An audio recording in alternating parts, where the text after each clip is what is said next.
شازل موگران وطن زی چی بیا کرو آباد د خپل وران کور مسکن زی چی بیا کرو آباد شازل موگران وطن زی چی بیا. د افغانستان برښنا شرکت لپاره د 1402 لمریز کال کاري پلان په اړه ګډه ناسته وشوه.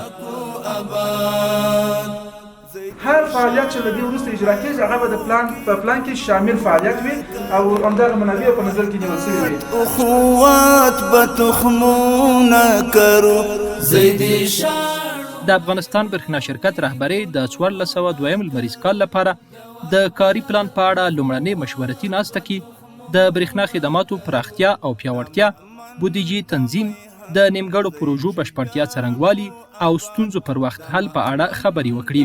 یاده ناسته د افغانستان برښنا شرکت د پلان او ستراتیژۍ ریاست له لوري تنظیم شوې وه چې د ټولو څانګو مسؤلینو پکې ګډون کړی و. د افغانستان برښنا شرکت د ټولو چارو تنظیم او بشپړتیا لپاره د معیاري مدیریتي لیدلورو له مخې خپل کارونه پر مخ وړي او د هر ډول پیښیدونکو ستونزو مخنیوی له وړاندې کوي.